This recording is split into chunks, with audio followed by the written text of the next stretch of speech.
apa yang Mas Saka persiapkan untuk menghadapi atau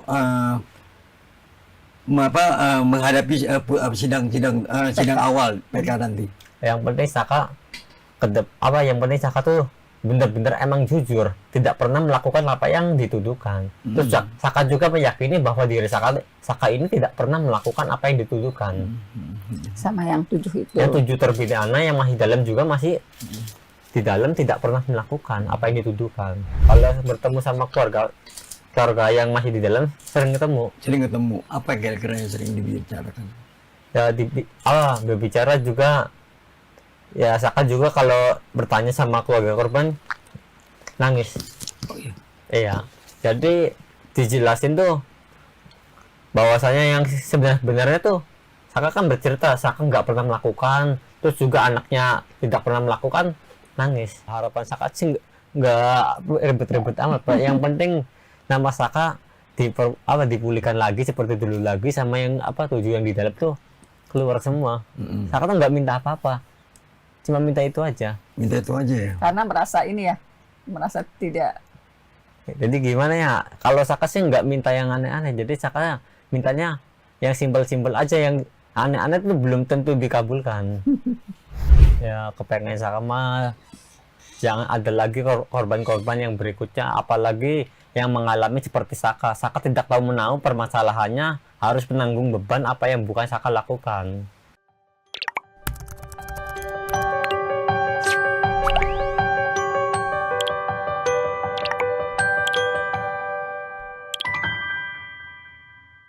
Assalamualaikum warahmatullahi wabarakatuh. Tribuners, kali ini kita kedatangan tamu spesial. Tamu yang saat ini sedang menjadi perhatian para netizen dimanapun berada. Kita kenalkan ini dengan Ibu Titin Prialianti dan Mas Saka. Mas Saka yang saat ini sedang berjuang untuk membersihkan namanya, yang insya Allah pada minggu depan rencana untuk sidang PK-nya akan digelar di Pengadilan Negeri Cirebon. Ya. Saya tanya Ibu Titin dulu, Ibu, bagaimana tahapan prosesnya kemudian memutuskan Saka untuk mengajukan PK? Ya. Sebetulnya kan sejak 2016-2017 saya kan mendampingi Saka. Awalnya justru 7 terpidana lainnya saya dampingi. 7 terpidana. Cuman dalam proses 7 terpidana itu sempat pula karena ketika ditangkap tanggal 31 Agustus 2016 tidak ada surat penangkapan, kemudian juga saya sudah mengajukan surat kuasa tetapi tidak bisa mendampingi ketujuhnya. Akhirnya saya pernah lapor ke Propam Jabar juga, ke Komnas HAM juga. Tapi belakangan ternyata dari 7 itu yang bertahan hanya 2. Saya nggak paham proses seperti apa, tiba-tiba yang 7 pindah kuasa ke yang lain gitu. Tinggal Saka Tatal dan Sudirman. Pada persidangannya saya sebenarnya meyakini betul karena memang 2 hari setelah mereka ditangkap itu tersebar foto-foto 8 tersangka waktu itu sudah babak belur. Itulah sebabnya saya melakukan upaya-upaya pelaporan. Nah, pada akhirnya proses sidang berjalan. Saka Tatal waktu itu divonis 8 tahun. Saya banding tetap sampai kasasi. Nah, ketika kasasi tinggal 1 langkah lagi PK. Kenapa saya terus melakukan upaya hukum? Karena saya yakin waktu 2016 itu peristiwa ini tidaklah terjadi seperti sesuai dengan putusan.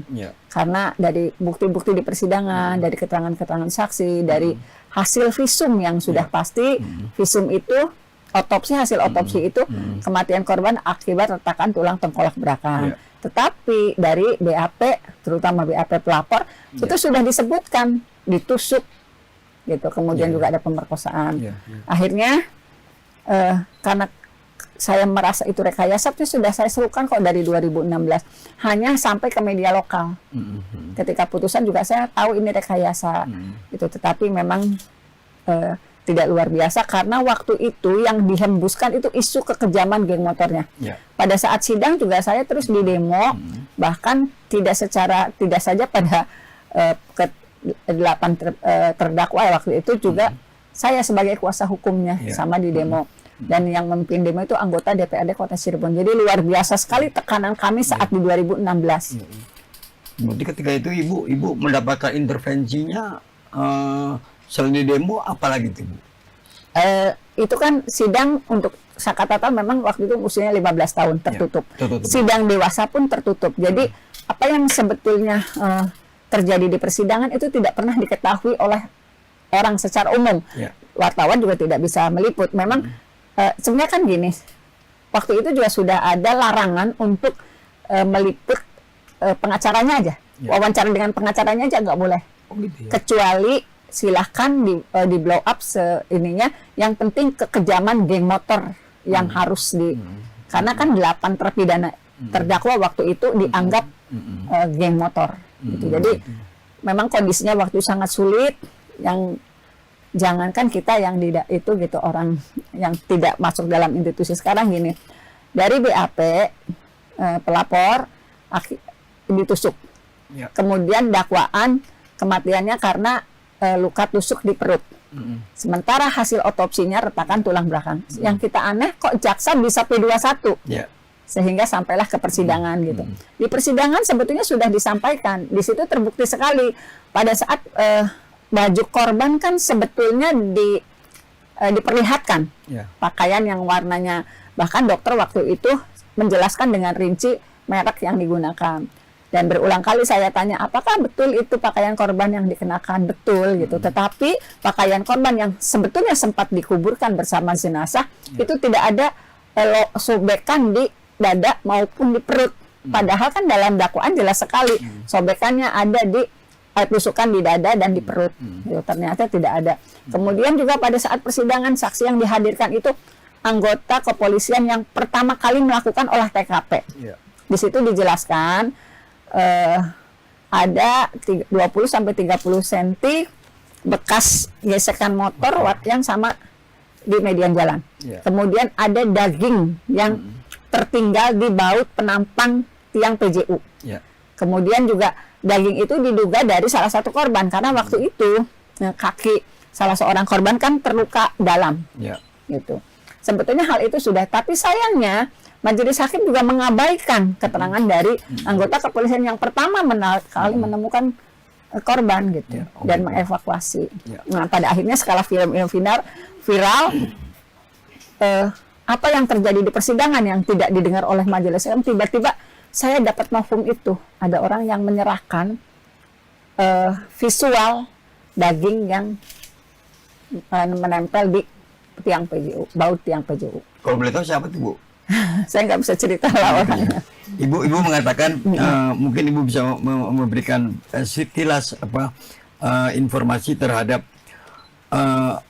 novum yang Ibu siapkan, 5 novum ya kebetulan. Salah satunya tadi yang foto visual soal daging itu. Mungkin dari 4-nya lagi, mungkin Ibu kira-kira. Sebenarnya gini, novum itu dalam memori PK lebih dari 10. Gitu. Ya, tetapi saya berkontribusi kepada tim 5 novum yang sifatnya visual. Visual. Ya, visual itu artinya kan memang apabila disajikan di dalam persidangan itu bisa dilihat seperti apa sih bentuknya gitu. Seperti apa sih? Nah, itu akan memberikan gambaran yang jelas apakah betul terjadi pembunuhan dan pemerkosaan seperti yang tertuang dalam putusan terdahulu. Nah, itu yang ingin kita jelaskan lewat visual. Nah, karena visual ini ada beberapa macam gitu. Baik dalam salah satunya diantaranya itulah visual adanya daging di baut tiang penampang PJU. Dan PJU itu kan adanya di flyover Talun.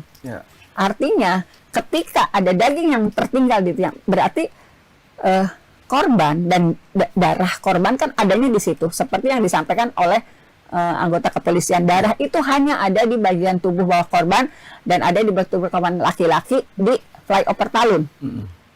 Apabila semua ada darah di situ, ada daging yang tertinggal di flyover Talun, jangan-jangan TKP-nya hanya itu. Iya, bukan 2 ya. Bukan pembunuhan yang di belakang showroom. Iya, betul. Gitu. Kalau misalnya pembunuhannya ditusuknya di belakang showroom, kenapa darahnya ada di flyover Talun? Karena darah itu menggenang betul di flyover Talun. Dan itu saya dalam sidang berkali-kali menyatakan, apakah ada ceceran darah lain selain di nggak ada. Darah itu hanya di bagian tubuh laki-laki dan di dekat bagian tubuh perempuan. Ya. Kalau logikanya ketika misalnya kalau dalam tuntutan kan jelas sekali, korban lewat, dikejar sampai Petalun, dipukul, Ya. kemudian dibawa lagi ke showroom, Showroom. dieksekusinya di situ. Ya. Masa sih nggak ada darah berceceran? Ya, betul. Masa sih nggak ada, polisi tidak bisa, misalnya penyidik waktu itu tidak bisa membuktikan ketika yang 11 itu ditangkap, 8 itu ditangkap, yang katanya 11 orang, masa sih nggak ada darah yang nempel di Ya, ketika membawa?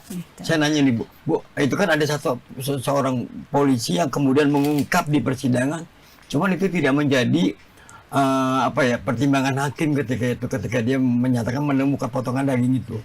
Itu Sebetulnya mungkin nggak mungkin diajukan kembali di PK Bu? biasanya kan kalau itu kok yang sudah pernah dihadirkan di persidangan awal kan tidak. Tetapi saya sih beranggapannya gini, ini kan ada visual yang dulu tidak pernah dibuktikan. Nah, kita juga berharap kalau misalnya sekarang sudah begitu banyak saksi-saksi yang mencabut, kalau dulu kan udah yakin nih pasti pembunuhan. Sekarang saksi-saksi termasuk saksi Dede yang menyatakan peristiwa kejadian itu tidak ada.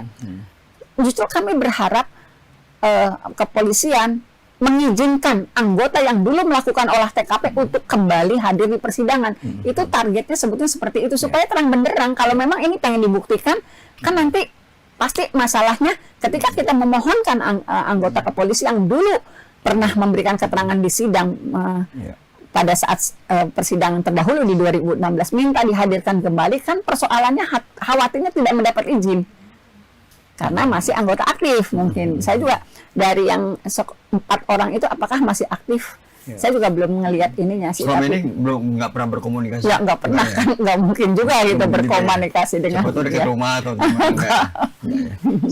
Saya ke Mas Saka nih. Mas Saka, minggu kemarin kalau nggak salah Mas Saka itu sempat melakukan mendatangi LPSK ya di Bandung ya, untuk menjalani kalau nggak salah tes psikologi ya Bu. Iya, betul. Kalau boleh tahu apa sih yang tes psikologi yang dilakukan oleh Ngapain LPSK? aja di sana? Ngapain aja di sana Mas Saka? Ya suruh menggambar terus nulis ya, terus sama ngerjain soal tuh banyak banget. Jadi pusing sendiri tuh ngerjain tuh. Kayak mau masuk kuliah dong. Iya, kayak bahasanya harus bahasa sederhana, Mas. Jadi tuh ini ngerjainnya gimana nggak ngerti. Puyeng nggak? Ya puyeng Bu. Kamu gambar apa di sana? Ya rumah-rumahan aja biar simpel cepet. Rumah-rumahan. Iya. Apa? Apalagi terus ya? Blenger. Ya sama ini aja tuh, orang kebanjiran tuh, rumah kebanjiran. Biar cepet aja yang simpel. Itu berapa jam itu? 13 jam. 3 jam. Suruh gambar. Ya sama ini apa tanya-tanya 2 minggu yang lalu sama 1 minggu yang lalu sama waktu di tahun 2016. 2016. Saya mau kembali nih. Mungkin Mas Saka masih ingat memorinya ketika masih bersama teman-teman di lapas itu, gimana sih saling curhatnya ketika masih berada di dalam tahanan? Waktu di Polda atau di mana? Kalau di Polda saya cuma berdua sama Eka ruangannya. Oke. Diapain di sana? Ya sama dipukulin sama kayak waktu di Cirebon, cuman di Polda itu sebentar. Terus juga Saka kan nggak lama juga di Polda. Setelah di Polda tuh Saka dipindah di lapas Sukamiskin. Lapas anak sih. Lapas ya. anak. Lapas anak kan berbeda. Berarti di lapas anak itu Saka sendiri ya, tanpa Ya. Sendiri.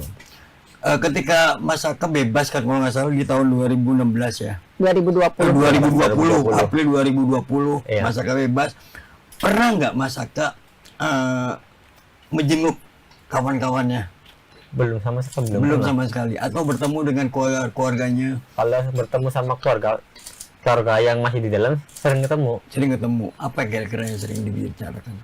Ya berbicara juga. Ya Saka juga kalau bertanya sama keluarga korban nangis. Oh iya. Iya. Jadi dijelasin tuh bahwasanya yang sebenarnya tuh Saka kan bercerita Saka nggak pernah melakukan, terus juga anaknya tidak pernah melakukan, nangis. Nangis. Gitu ya.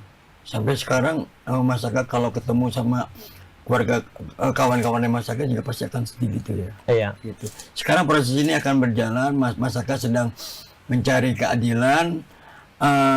apa yang Mas Saka persiapkan untuk menghadapi atau menghadapi sidang awal PK nanti? Yang penting Saka yang penting Saka tuh benar-benar emang jujur, tidak pernah melakukan apa yang dituduhkan. Terus Saka juga meyakini bahwa diri Saka ini tidak pernah melakukan apa yang dituduhkan. Sama yang 7 itu. Yang 7 terpidana yang masih dalam juga masih di dalam tidak pernah melakukan apa yang dituduhkan. Ini cerita sedikit. Kok tiba-tiba Mas Saka menjadi tertuduh kemudian ditangkap? Emang ketika itu Mas Saka sedang ada di mana sih? Cerita pas penangkapan. Waktu penangkapan sebenarnya Saka tuh baru bangun tidur sore. Baru bangun tidur. Main ke rumah nenek saya. Nggak berapa lama ada adiknya si Eka Sandi. Oke. Adiknya Eka Sandi itu disuruh ngisi bensin. Ngajak temen-temennya, yang lainnya minta dianterin. Temen-temennya itu nggak ada yang mau. Setelah ngajak temen-temennya nggak ada yang mau, terus ngajak Saka. Saka sebenarnya juga awalnya nggak mau. Terus Saka nyimpen HP. Terus itu lagi gimana mau enggak? Saka mikir-mikir 2 kali, oh ya udah sekalian juga mau main bola juga. Okay. Setelah gitu langsung ke pom bensin.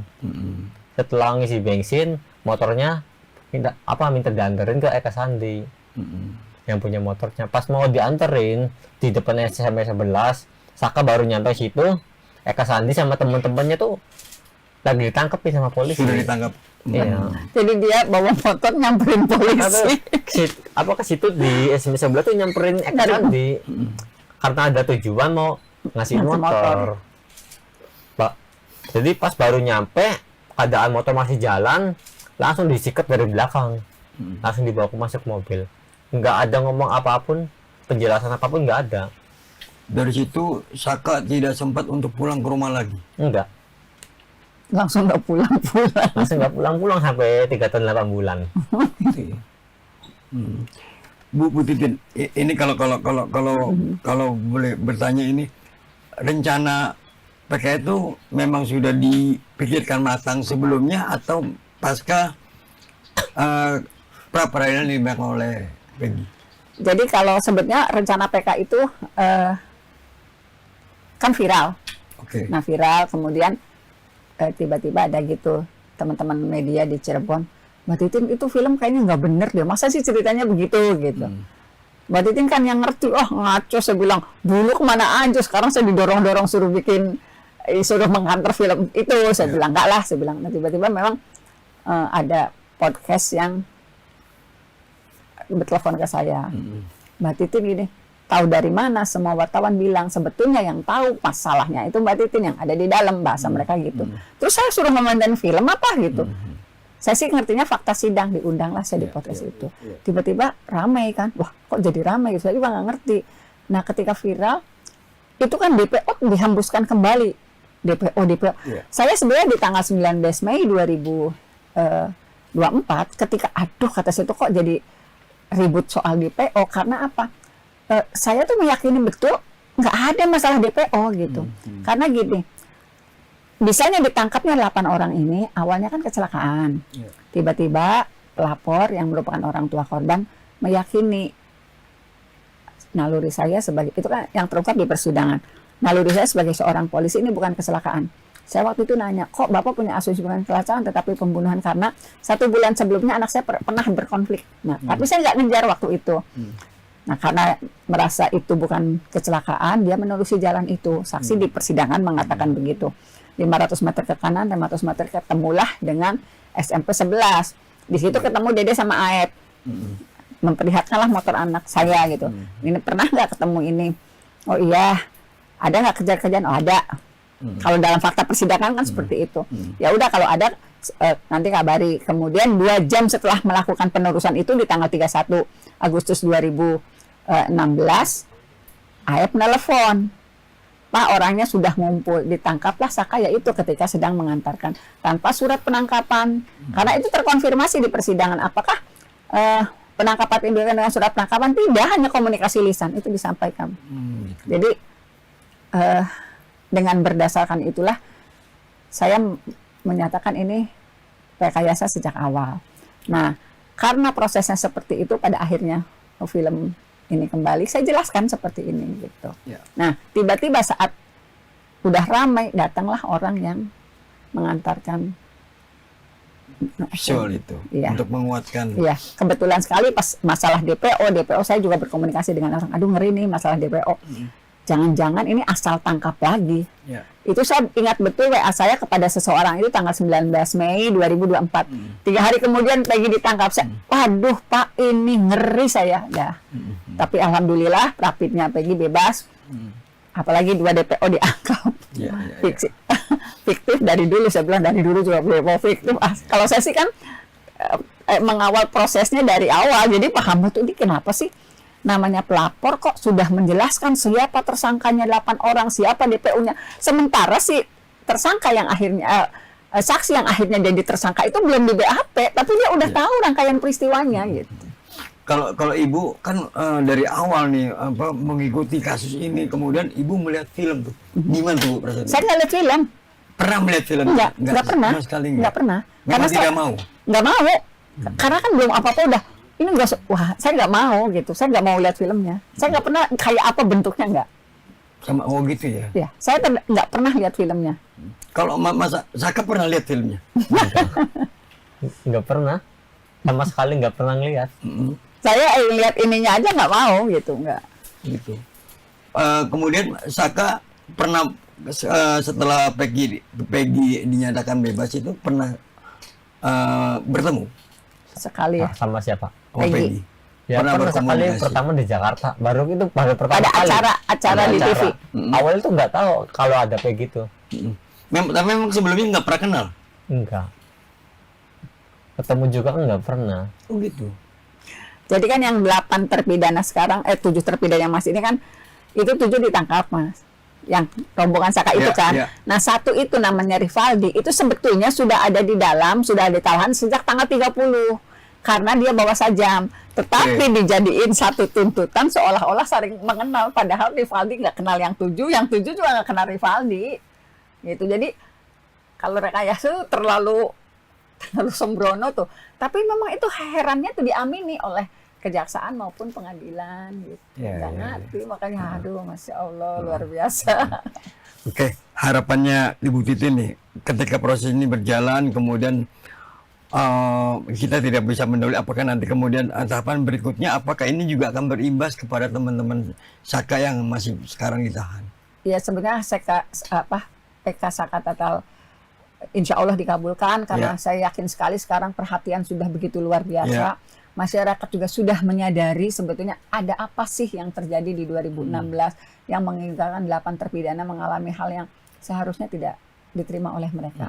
Tetapi kan legal formalnya kan harus tetap ditempuh. Misalnya Saka dikabulkan, kan ini nomor perkaranya beda-beda. Beda-beda. Nomor perkara Saka, nomor perkara Rivaldi dan Eko, dan nomor perkara 5 lainnya.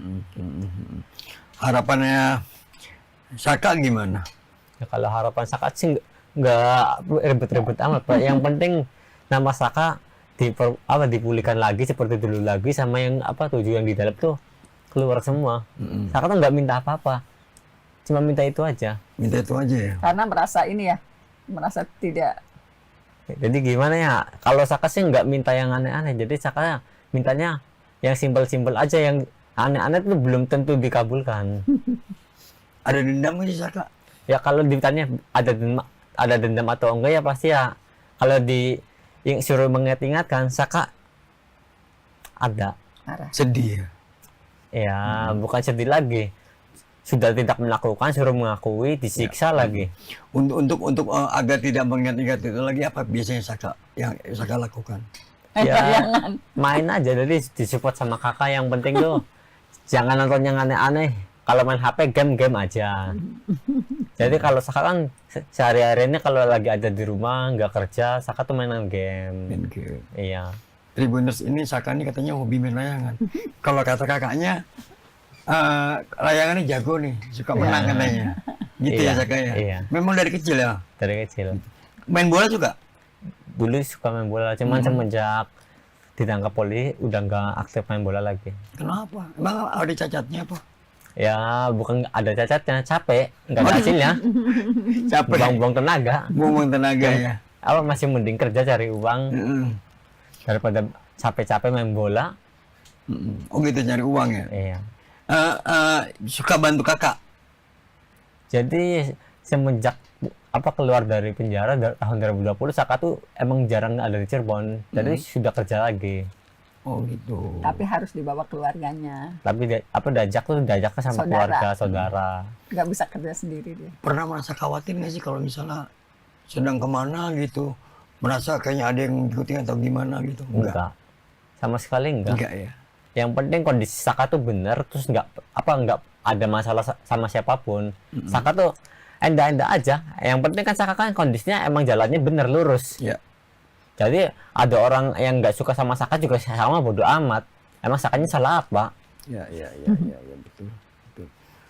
Ini Saka kan sekarang jadi terkenal, kemudian di mana-mana pasti banyak yang ingin bertanya dengan Saka. Merasa terganggu nggak sih Mas Saka? Ya, jadi artis dadakan loh. ya sebenarnya sih ya kadang-kadang ya kalau lagi beli jajan di warung aja tuh emang ada aja yang nanyain. Padahal masih kampung sendiri, bukan kampung orang lain. Ya. Ada aja yang nanyain. Ya nanyanya paling ini sebenarnya kayak gimana, terus minta foto. Ya kadang-kadang sih risih lah kayak orang mah. Ya. Lagi pengen beli jajan malah ditanyain. Yang Saka ingat pengalaman hidup yang paling berharga, yang positif tentunya ketika berada di dalam tahanan seperti apa? Ya ada bimbingan lagi. Jadi di dalam itu Saka tuh diwajibkan ikut sekolah Di lembaga pemasyarakatan anak. di Bandung, di LPKA. Itu diwajibkan sekolah. Jadi dulu kan Saka kan nggak sekolah, cuman sampai lulus SD doang. Jadi masuk SMP belum ada 1 semester Saka keluar. Ini sekarang ada rencana mau lanjut sekolah atau mau kuliah mungkin? Ya kalau rencana itu mah Saka nggak mikirin, yang penting kan Saka tuh pengen fokus kerja aja. Fokus kerja. Iya. Emang rencananya mau jadi apa sih Mas Saka? Ya rencana mah kalau ada modal mah pengen buka usaha sendiri. Cuma kan nah, kalau orang pengen usahakan ya modalnya cukup lah, harus gede. Pengen jadi pengusaha? Ya kalau ada modalnya juga pengen. Oh, insya yang sekarang Saka fokuskan ya sidang ini, terus buat kedepannya buat nyenengin gimana caranya buat ngebanggain mama, itu aja. Alhamdulillah, amin. Oke. Bu Titin, mungkin ini menjadi pertanyaan pamungkas buat dari saya. Kira-kira apa harapan Ibu kalaupun nanti ini PK dimenangkan oleh Saka? Apa harapan Ibu ke depan, terutama di dalam dunia peradilan bagi masyarakat yang mungkin saja bisa sama nasibnya seperti Saka? Ya, saya sih karena di 2016 saya juga kan melihat dan menyaksikan apa sih yang terjadi sebelumnya. Saya menyadari betul waktu itu saya pedih banget luar biasa. Cuman mungkin dukungannya tidak sampai ke sana seperti sekarang ini. Saya tidak bicara apakah betul ada korban-korban lain, tapi ini gila, 8 orang yang saya yakini betul tidak pernah melakukan perbuatan yang dituduhkan. Saya yang menyaksikan di persidangan, saya yang waktu itu menyodorkan bukti, kok begitu sulit gitu. Karena apa? Ini jangan-jangan karena mereka orang miskin, karena mereka kuli bangunan gitu. Jadi ngenes banget nasib orang miskin ketika misalnya dia menyatakan kebenaran itu, mencari keadilan itu begitu sulit. Dan mudah-mudahan itu tidak terjadi lagi. Ini yang terakhir kalinya. Kalaupun ini memang terbuka, sebetulnya ke-8 terpidana itu tidaklah pernah melakukan perbuatan yang dituduhkan. Mudah-mudahan secara profesional ke depannya institusi yang menangani perkara ini sejak awal, kemudian juga ada institusi lain yang seharusnya memeriksa, kemudian juga yang memutuskan, cobalah bercermin dari perkara ini. Karena saya yakin banget, sebetulnya di sidang 2016, itu saya mohon maaf, saya baru bongkar sekarang barangkali. Sebetulnya saya melihat pada saat sidang dewasa, saya tidak ngomong sidang sakatatal ya, sidang dewasa, karena kalau sidang sakatatal saya sampai melaporkan ke Komisi Yudisial. Karena saya merasa sidang sakatatal itu tidak seperti sidang anak. Hakim betul-betul sudah mengarahkan betul Saka bersalah di dalam ruang persidangan. Makanya ketika berargumen saya jam sekian, jam 10 ada di bengkel bersama teman-teman gitu. itu saksi alibinya disampaikan seperti itu, dengan sangat keras hakim menyatakan mana ada bengkel buka jam 10 malam, itu langsung dipotong. Nah, tetapi pada sidang dewasa sebetulnya saya melihat dari awal tuh hakim mulai udah ini, tetapi nggak tahu keputusannya memang vonisnya seumur hidup. Kalau saya boleh ngomong, ketika saya setelah menyampaikan pledoi, jadi apa yang saya sampaikan soal Dede, soal Aib, soal baut yang tertinggal, soal darah, itu sebenarnya isi pledoi saya, Pak. Mas, isi pledoi saya itu, saya sampaikan yang di media itu bunyi pledoi saya, karena kalau berkas kan setumpuk gitu, gimana orang merangkumnya? Sebetulnya itu rangkuman dari seluruh pledoi saya. Setelah membacakan pledoi, sidang berakhir, vonis dijatuhkan, ya. Mohon maaf, ada salah satu hakim yang kalau ketemu saya selalu mengacungkan jempol. Padahal klien saya divonis seumur hidup gitu loh, salah satunya Sudirman. Apakah itu bentuk dari dia juga menyadari mungkin, tapi kan ada apa di belakangnya saya nggak ngerti. Karena memang putusannya seperti itu gitu. Padahal di persidangan tuh benar-benar hasil otopsi tidak sesuai dengan bunyi dakwaan gitu. Barang-barang bukti yang dihadirkan juga tidak memperkuat adanya pembunuhan dengan cara ditusuk. Saka pernah bertemu dengan keluarga Vina? Waktu di acara aja, waktu di Jakarta sekali. Tidak ada komunikasi ya. Tidak ada Hanya komunikasi, sebelahan. cuman sebelahan doang. Sakanya tidak mau membuka komunikasi atau Kalau Saka pribadi, kalau dia bertanya, Saka jawab.